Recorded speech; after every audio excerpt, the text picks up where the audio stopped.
Business English Conversation. Lesson 1. Getting to know each other. Sorge nun bitte dafür, dass du ganz ungestört bist. Lockere zu enge Kleidungsstücke und setze oder lege dich bequem hin. Spanne nun einmal kurz deinen ganzen Körper an, von der Fußspitze über Arme und Hände bis zum Gesicht.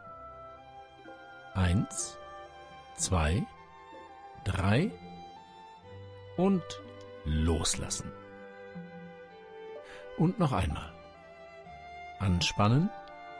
1, 2, 3 und loslassen. Schließe nun die Augen und richte deine Aufmerksamkeit nach innen auf deinen Körper.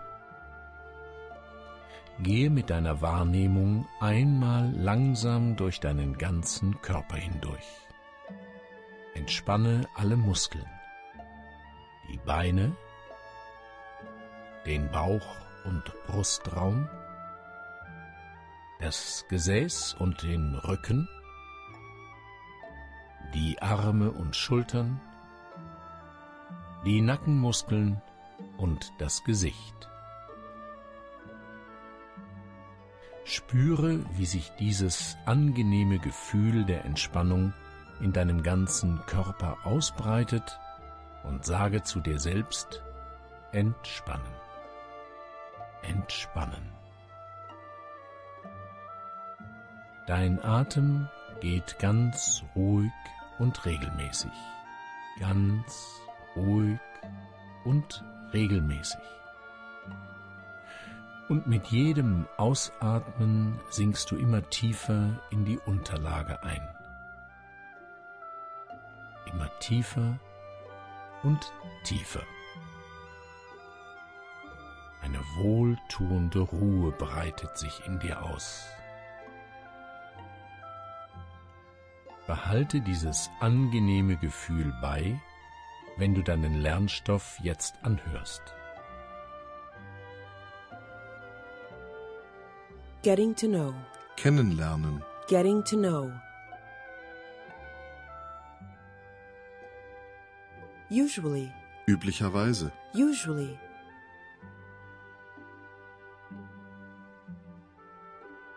To be under stress. Unter Stress stehen. To be under stress. Going from meeting to meeting. Von einem Termin zum nächsten gehen. Going from meeting to meeting. To deal with. Mit etwas umgehen. To deal with.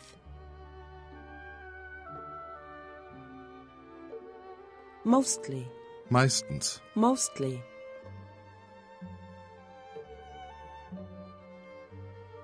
Conversation. Konversation. Conversation. To take conversation lessons. Konversationsunterricht nehmen. To take conversation lessons. Especially. Besonders. Especially.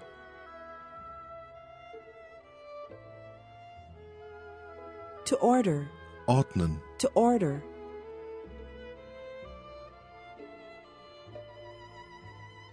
To order the thoughts. Seine Gedanken ordnen. To order the thoughts. To find ways. Wege finden. To find ways. To maintain. Erhalten. To maintain.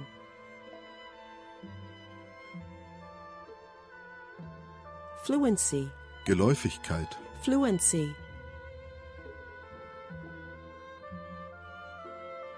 With fluency. Fließend. With fluency. Fluency in English. Fließend Englisch. Fluency in English. To focus on. Sich auf etwas konzentrieren. To focus on. Intuitive. Intuitiv. Intuitive.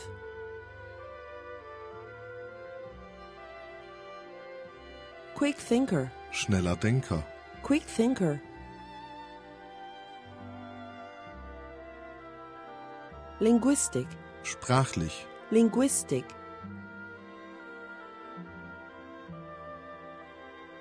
Motivational coach, Motivationscoach, motivational coach. Challenge, Herausforderung, challenge.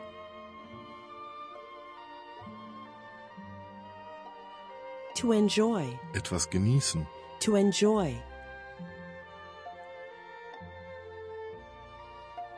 To enjoy the challenge, die Herausforderung mögen, to enjoy the challenge. To make someone, jemanden zu etwas bringen, to make someone. To consider, sich überlegen, to consider. She considers herself, sie versteht sich selbst als, she considers herself. Facilitator, Vermittler, facilitator.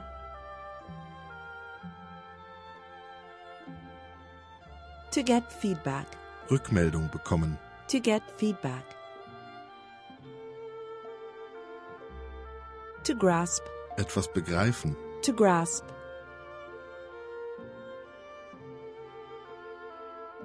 Approach, Herangehensweise, approach. A popular coach, ein bekannter Trainer, a popular coach. Introduction, Vorstellung, introduction.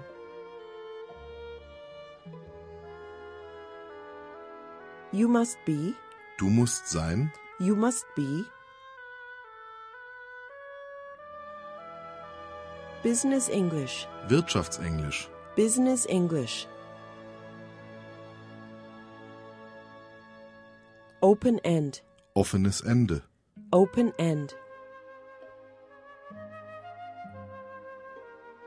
Enterprise, Unternehmen, enterprise.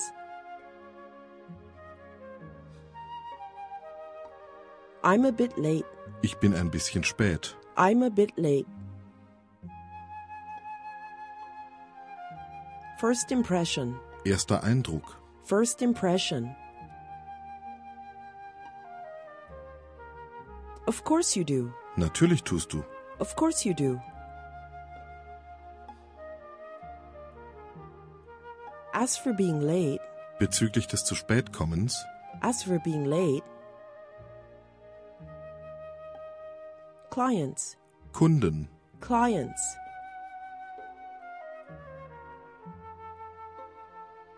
Business people, Geschäftsleute, business people. I'm flexible, ich bin flexibel, I'm flexible.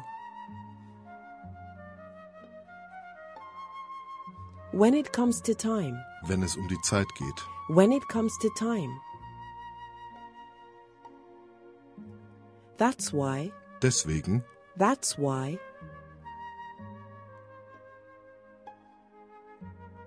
I never give lessons, ich gebe nie Unterricht, I never give lessons. Back to back, direkt nacheinander, back to back. One after the other, einer nach dem anderen, one after the other. To make sure, sicherzustellen, to make sure. I make sure, ich achte darauf, I make sure. At least, mindestens, at least.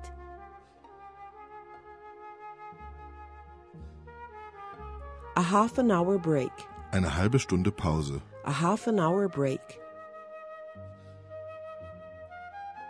In between, dazwischen, in between.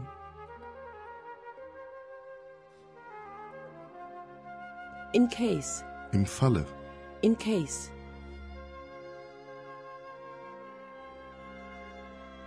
To make it on time, pünktlich sein, to make it on time. I'd like us to begin. ich würde gerne beginnen, I'd like us to begin. To be under pressure. Unter Druck stehen. To be under pressure. Lately. In letzter Zeit. Lately.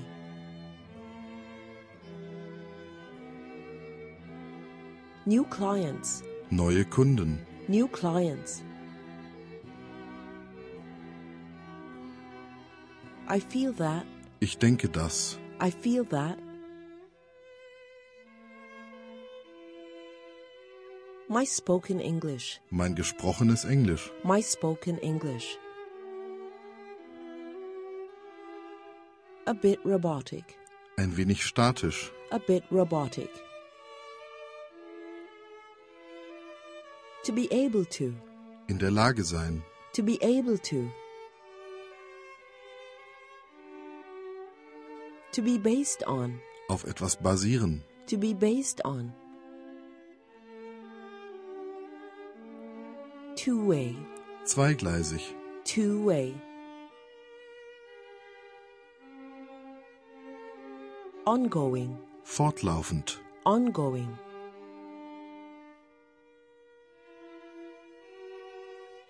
Communication. Kommunikation. Communication. How about? Wie wär's mit? How about?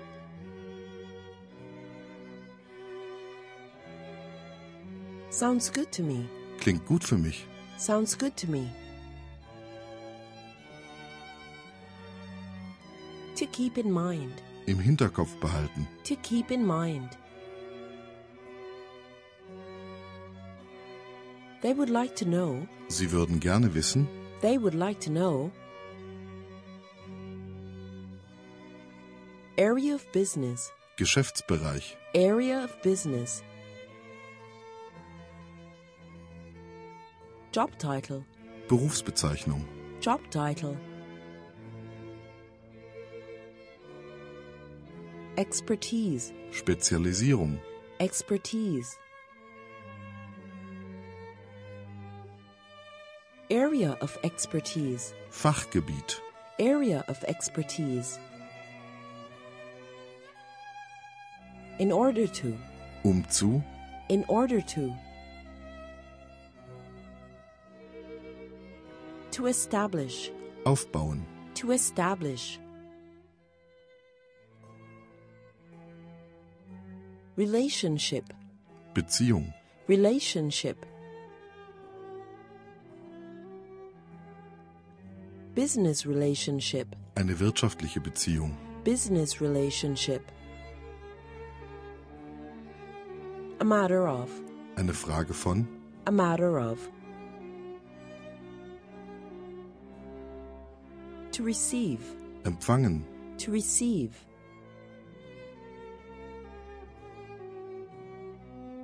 To tend to. Zu etwas neigen. To tend to. To freeze. Erstarren. To freeze. To talk about myself. Über mich selbst reden. To talk about myself.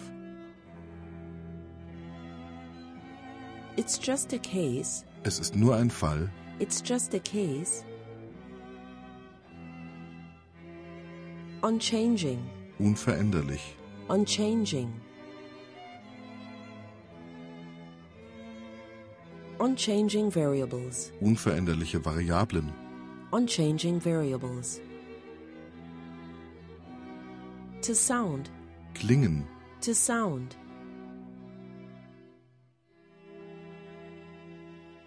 A bit more exciting. Ein bisschen aufregender. A bit more exciting. It is written. Es ist geschrieben. It is written. Business card. Visitenkarte. Business card. To introduce yourself. Sich vorstellen. To introduce yourself. An active approach. Eine aktive Herangehensweise. An active approach. To know a bit. Ein bisschen etwas wissen. To know a bit. Twice. Zweimal. Twice.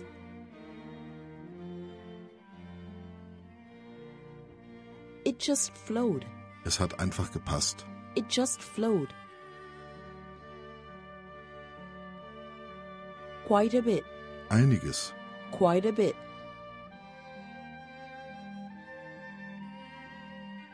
No robots leave here. Keine Roboter verlassen diesen Ort. No robots leave here. To appreciate. Etwas wertschätzen. To appreciate. I really appreciate. Ich weiß es zu schätzen. I really appreciate. To look at. Etwas anschauen. To look at.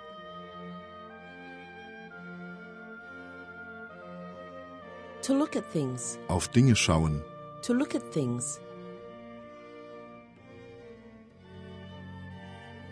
I'm going to enjoy. Ich werde es genießen. I'm going to enjoy.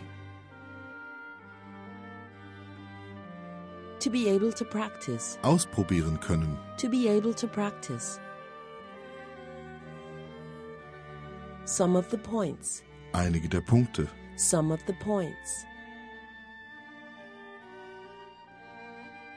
We have discussed. Wir haben diskutiert. We have discussed. Thanks for the compliment. Danke für das Kompliment. Thanks for the compliment.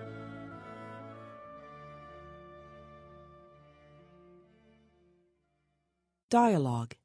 Getting to know each other. Carsten Vogel is a 40-year-old IT manager at Open-End Enterprises. He's usually under a lot of stress, going from meeting to meeting. He has to deal with mostly English-speaking business partners from all over the world. His conversations in English can be a bit robotic, especially in business conversation situations. He wants to change this. Therefore, he takes weekly business English conversation lessons with Sarah Martin. She helps him to order his thoughts in English and helps him to find ways to maintain his business English fluency. Sarah Martin is a 36-year-old business English conversation coach and focuses on business English conversation lessons. She is very intuitive and a quick thinker. Her background studies are in linguistics, and she is a trained motivational coach. She likes her job and enjoys the challenge of making her clients enjoy speaking business English fluently. She considers herself a facilitator and enjoys getting feedback from her lessons.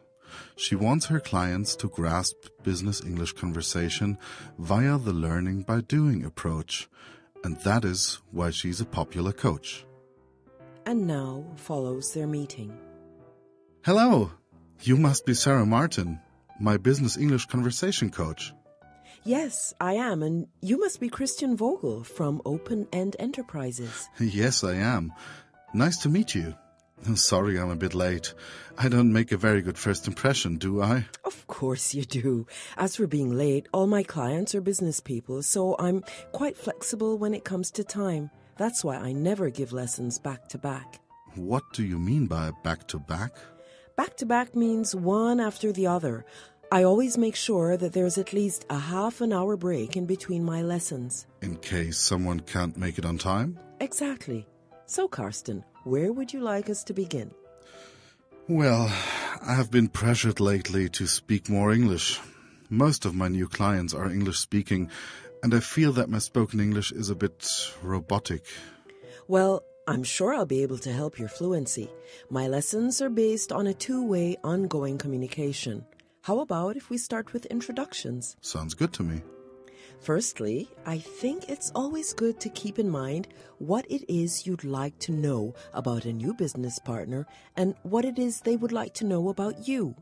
I'd like to know their name, of course, what area of business they are in, and what they do. So you'd like to find out who they are, what their company does, what their job title and area of expertise is in order to establish your business relationship. Yes, exactly. Well, Karsten, I think it's a matter of giving the information you would like to receive. My problem is that I tend to freeze up in English-speaking business situations, especially when I have to talk about myself. Yes, I know what you mean. Sometimes it's just a case of making those unchanging variables, such as name and job title, sound a bit more exciting, with a bit more information than what's written on your business card. I see what you mean. Take, for example, how you introduce yourself to me today. That was perfect. You took a very active approach to an introduction. You showed me that you already knew a bit about me. Well, that was business card information. You're right, but your active approach wasn't. Funnily enough, I didn't even think twice about it. Exactly. It just flowed. And flow is what I focus on quite a bit in my lessons. No robot sleeve here. I really appreciate how you look at things, Sarah. I think I'm really going to enjoy your approach. I'm sure that when we meet again next week, you will already have been learning by doing. Learning by doing? I mean, you will have already been able to practice some of the points we have discussed today.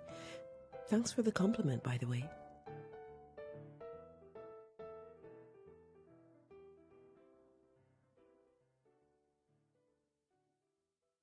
Practice sentences.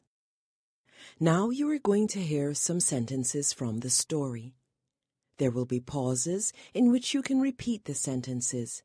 If you like, you can imagine you were born in England and you speak English as naturally as a child would. Just repeat what you hear and let go of all your German attitudes. Hello, you must be Sarah Martin, my business English conversation coach.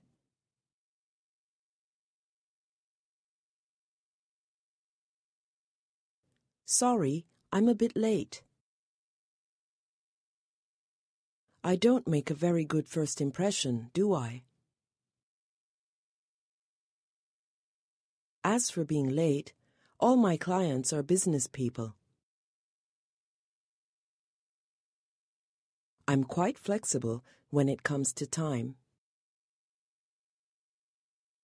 That's why I never give lessons back to back. I always make sure that there is at least a half an hour break in between my lessons.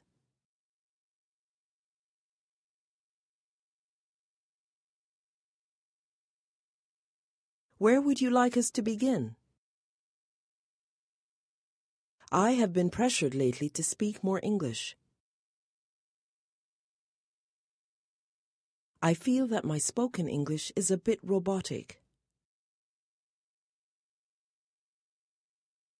I'm sure I'll be able to help your fluency. My lessons are based on a two-way ongoing communication.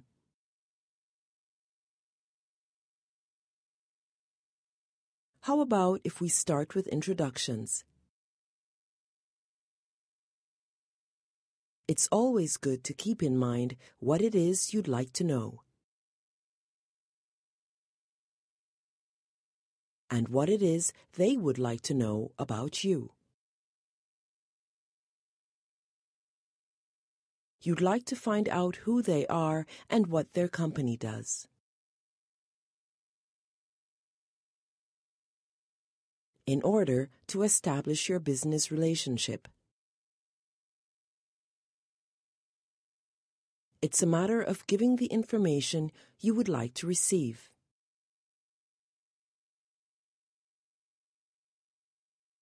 I tend to freeze up in English-speaking business situations.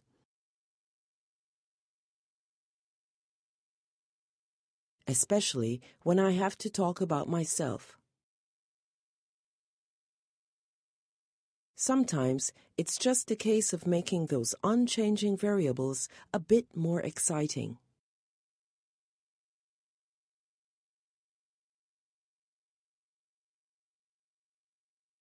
With a bit more information than what's written on your business card.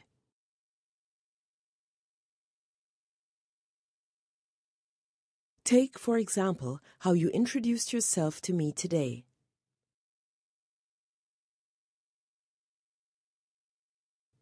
You took a very active approach to an introduction.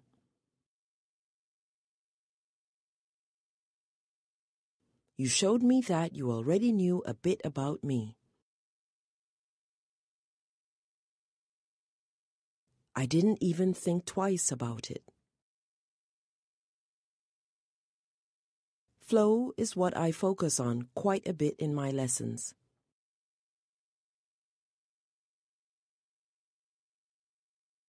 I really appreciate how you look at things.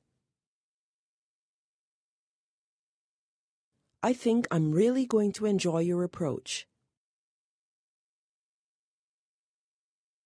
Thanks for the compliment, by the way.